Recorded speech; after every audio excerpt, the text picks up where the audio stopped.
To the lord. ఈరోజు దేవుడు మనకిచ్చినటువంటి వాగ్దానం ఏంటంటే కీర్తనల గ్రంథము 34వ కీర్తన 14వ వచనం, కీడు చేయటం మాని మేలు చేయుము. ఆమేన్. దేవుడు కొన్నిసార్లు మన జీవితంలో చేయబోయే మేలులను గురించి, మనల్ని ఏ విధంగా ఆశీర్వదించబోతూ ఉన్నాడు అనే దానిని గురించి వాగ్దాన రూపంలో మనతో మాట్లాడుతూ ఉంటాడు. అయితే కొన్నిసార్లు మన యొక్క ప్రవర్తనను కూడా మార్చుకునేవి కూడా దేవుడు వాగ్దాన రూపంలో మాట్లాడుతూ ఉంటాడు.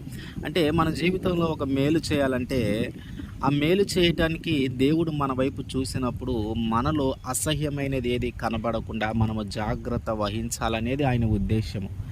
అంటే మనలో మన యొక్క ప్రవర్తనలో ఏదైనా మార్పు రావాల్సినది ఉంటే, మనము మార్చుకోనవలసినది ఏదైనా ఉంటే ఆయన మనకి కొన్నిసార్లు వాగ్దాన రూపంలో కూడా తెలియజేస్తూ ఉంటాడు. అంటే ఆ ఒక్కటి మనము మార్చుకుంటే ఇక ఆయన చేయవలసిన కార్యములు మన జీవితంలో చేస్తాడు. ఆ ఒక్కటి మనము మార్చుకుంటే ఆయన జరిగించవలసిన మేలులను మన జీవితంలో జరిగిస్తూ ఉంటాడు. అందుకనే మనకి కొన్నిసార్లు తెలియజేస్తూ ఉంటాడు. అయితే ఈరోజు ఆయన ఏం మాట్లాడుతూ ఉన్నారంటే, కీడు చేయుట మాని మేలు చేయాలంట. మనం ఏమనుకుంటాం, మనకెవరైనా మేలు చేస్తే వారికి మనం మేలు చేస్తాం, మనకెవరైనా కీడు చేస్తే మనము వారికి కీడు చేస్తాం అనే ఆలోచనలోనే మనం ఉంటాం. కానీ దేవుడు అంటున్నటువంటి మాట ఏంటంటే, మనకి మేలు చేసేవారికి మేలు చేస్తూ మనకి కీడు చేసేవారికి కూడా మనము మేలు చేయాలి. మనకి మేలు చేసేవారికి మేలు చేస్తూనే మనకి కీడు చేసేవారికి కూడా మనము మేలు చేయాలంట.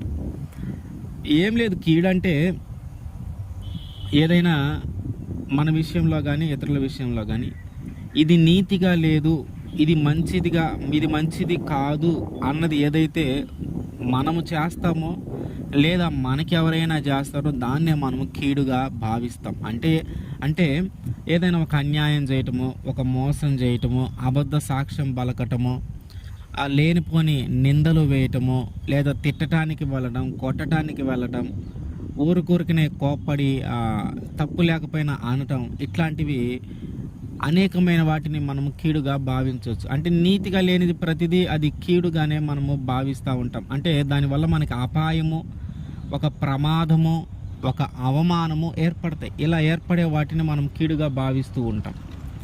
దేవుడు ఏమంటూ ఉన్నాడంటే, నువ్వు కీడు చేయుట మానే, నువ్వు కీడు చేయొద్దు, మేలు చేయి అంటూ ఉన్నాడు. మనం చూస్తే సౌలు దావీదు విషయంలో ఎప్పుడు కూడా కీడే ఎంచుతూ ఉన్నాడు. కానీ దావీదు మాత్రము సౌలు విషయంలో ఎప్పుడు కూడా కీడు ఎంచల.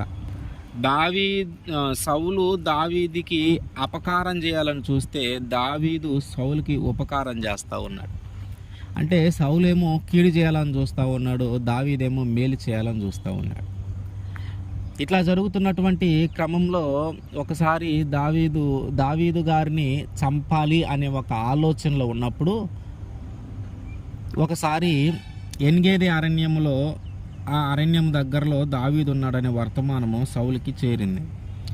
అప్పుడు సౌలు ఏం చేశాడంటే ఒక 3,000 మందిని తీసుకొని ఆ దావీదుని పట్టుకోవటానికి ఆ ఎన్గేది అరణ్యానికి వెళ్ళాడు. ఆ దగ్గరలో ఒక మార్గంలో ఉన్నప్పుడు అక్కడ ఒక గుహ కనపడితే ఆ గుహలోనికి వెళ్ళాడు ఒక్కడే. ఆ గుహలో ఆయన వెళ్ళటానికి ముందే దావీదు కూడా అక్కడే పొంచి దాక్కొని ఉన్నాడు. ఆ దావీదుతో పాటు అతని యొక్క అనుచరులు అందరూ కూడా ఆ గుహలోనే ఉన్నారు. కానీ అంటే సౌలు కంటే ముందే దావీదు ఆయన యొక్క అనుచరులు ఉంటే సౌలు ఏం చేశాడు, తర్వాత వెళ్ళాడు. అంటే సౌలు ఒక్కడే లోపల ఉన్నాడు, దావీదు అతని యొక్క అనుచరులు చాలామంది ఆ గుహలో ఉన్నారు.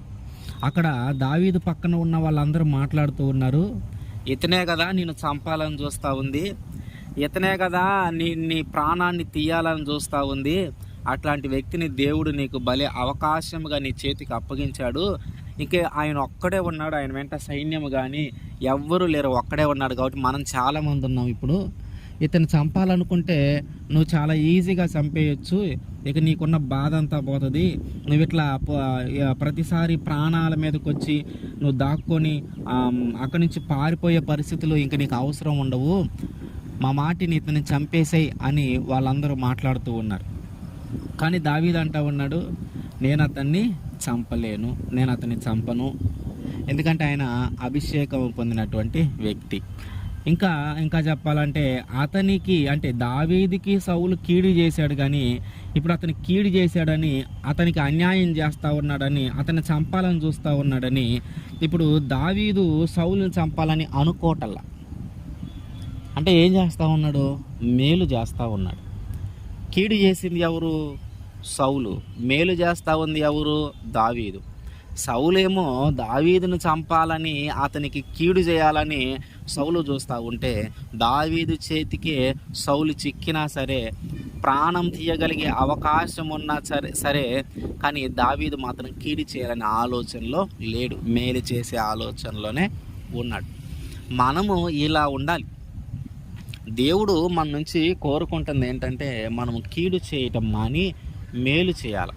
మనం ఎప్పుడైతే కీడు చేయటం మాని మేలు చేస్తామో, ఏ ఆశీర్వాదము అయితే మన జీవితంలోకి ఇంకా రాలేదో, ఏ మేలైతే ఇంకా మన జీవితంలోకి రాలేదో, దానిని మన ప్రవర్తనను మార్చుకున్న తర్వాత ఆయన ఖచ్చితంగా మన జీవితంలోకి దాన్ని అనుమతిస్తాడు.